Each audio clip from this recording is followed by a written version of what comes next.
Active India में आपका हार्दिक स्वागत है। मैं शंकर थीवा। हम आज बातचीत करेंगे हिसार लोकसभा के बारे में। आपको बता दूं कि 5 राज्यों के चुनाव हो चुके हैं। 3 तारीख को परिणाम आएंगे और इसी के बाद लोकसभा चुनाव आने वाले हैं।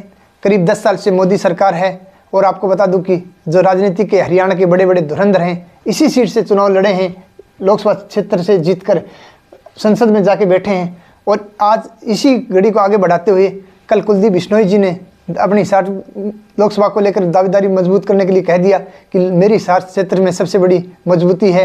उसके बाद में वीरेंद्र सिंह, जो अपने बेटे ब्रिजेंद्र सिंह अभी सांसद हैं, उसके लिए भी लगातार प्रयास करेंगे कि लोकसभा क्षेत्र हिसार से उनको सीट दी जाए, क्योंकि यह जाट बहु इलाके से आती है और यहाँ पर उनकी भी मजबूती दिख रही है।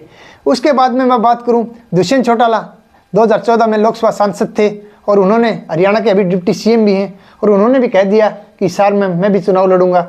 उसके बाद आपको बता दूं कि हिसार से कांग्रेस की तरफ से 2 उम्मीदवार आने वाले हैं। जयप्रकाश जेपी लगातार हिसार लोकसभा क्षेत्र में गांव का दौरा कर रहे हैं और अशोक गोयल मंगाली वाला जो एक जनसेवक हैं हिसार लोकसभा के बारे में, उनको लगातार गाँव जाकर अपनी दावेदारी ठोक रहे हैं। मैं बात करूँ कि सभी राजनीतिक जब हम नेताओं की बातचीत करते हैं, चर्चा करते हैं, उसमें से 4 नाम बड़े अहम हैं जो राजनीतिक तौर पे परिवारवाद से भी जुड़े हुए हैं और हर जो राजनीतिक परिवार घराने से आते हैं, जहाँ पे चौधरी देवीलाल मुख्यमंत्री हुए, प्रधानमंत्री भी रहे। उसके बाद आपको बता दूं कि भजनलाल जी 3 बार हरियाणा के मुख्यमंत्री रहे, कुलदीप बिश्नोई सांसद रहा। उसके बाद जयप्रकाश जेपी भी लगातार केंद्र में मंत्री रहा। और आपको बता दूं कि लगातार ये राजनीतिक घराने के लोग लगातार इस क्षेत्र में आ रहे हैं, क्योंकि लोकसभा क्षेत्र हिसार सबसे अहम क्षेत्र माना जाता है और यहाँ पर हर आदमी ये चाहता है कि मैं अपनी दावेदारी पेश करूँ। उसके बाद आपको बता दूं कि कैप्टन अभिमन्यु ने दिवाली मिलन करके अपनी दावेदारी ठोकने की प्रयास भी किया और उन्होंने साफ तौर पर तो नहीं कहा, लेकिन राजनीतिक चर्चाएं हो रही हैं कि जब आपके क्षेत्र में लगातार पोस्टरबाजी चल रही है, आप पोस्टर लगा रहे हो, मोदी जी के साथ फोटो लगा रहे हो, तो यह भी कहा जाता है कि कैप्टन की टिकट पक्की मांगी जा रही है।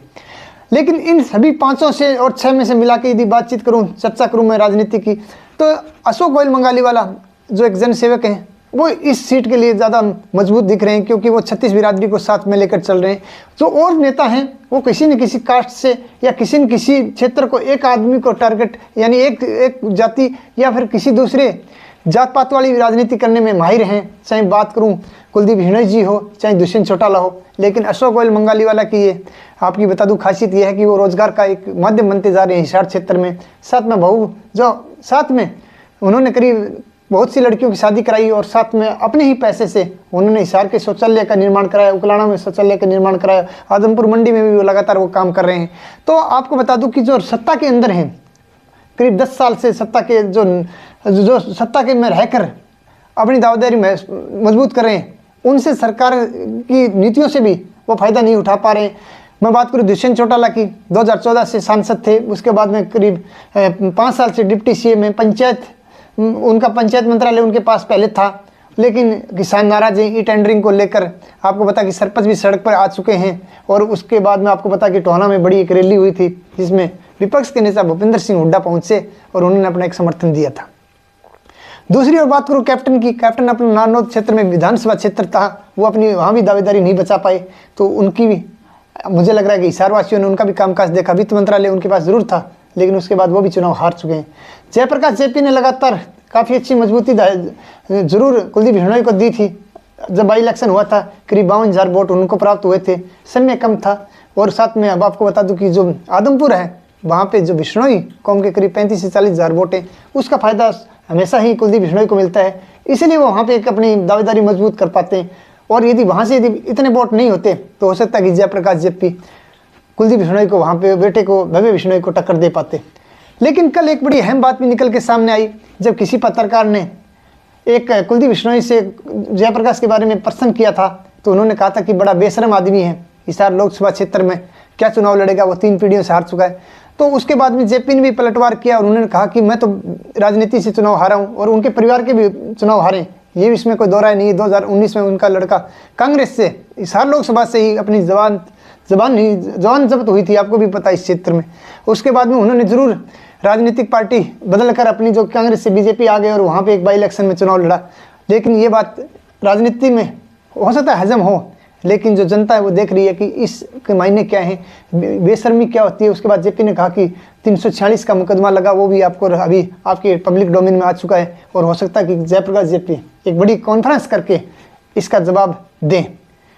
और दुष्यंत चौटाला के बारे में हमने बातचीत की, जयप्रकाश के बारे में बातचीत की, कैप्टन के बारे में बातचीत की, साथ में हमने आपको बता दूं कि कुलदीप बिश्नोई के बारे में बातचीत की। और उसके बाद ब्रिजेंद्र सिंह के पिता वीरेंद्र सिंह लगातार जजपा से नाराज हैं। हरियाणा की राजनीति में हमेशा ही अलग बात करते हैं, ठोस बात करते हैं, लेकिन बीजेपी में उनकी नहीं सुनी। उन्होंने अपनी आवाज़ सुनाने की जरूर कोशिश की, जींद में लोगों ने सुनी, करीब 15,000 लोगों ने उनकी बात सुनी, लेकिन बीजेपी ने नहीं सुनी आज तक। तो हो सकता है कि वो भी पार्टी बदलकर अपने बेटे को हिसार लोकसभा से दोबारा सांसद के रूप में उतारें। अशोक गोयल मंगाली वाले के बारे में हम पॉजिटिव बात इसलिए बोल रहे हैं कि वो अभी राजनीति में नए हैं और नया आदमी हमेशा काम करता है।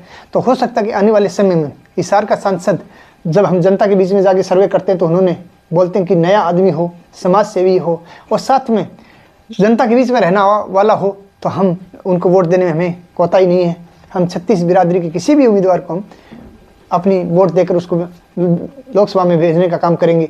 तो देखना है कि आने वाले समय में कितना बदलाव होता है। हिसार के करीब 6 आदमियों को मैंने नाम दिए जो बड़े नेता हैं, इसमें 5 बड़े नेता हैं और 6ठा जनसेवक है। साथ में आपको बता दूं INLD अनु सूरा का उतार सकती है। अनु सूरा लगातार किसान आंदोलन से ही सक्रिय रही है और अपनी दावेदारी जाट वोटों को लेकर कर सकती है, लेकिन जब आप जनता के बीच में जाते हैं, सर्वे करते हैं, तो वहाँ INLD का ज़्यादा वजूद नहीं दिखता है।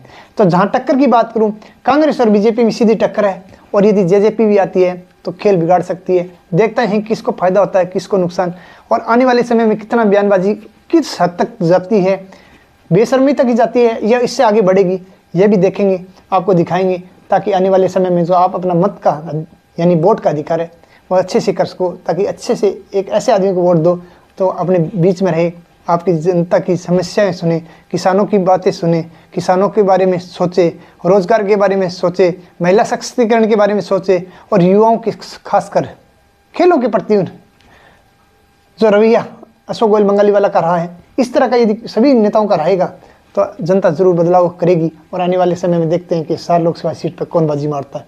तो आज बस इतना ही, कल फिर मिलेंगे नई मुहिम के साथ। तब तक के लिए जय हिंद, जय भारत। आप हमारे चैनल को लाइक शेयर एंड सब्सक्राइब जरूर करें। वंदे मातरम, नमस्कार।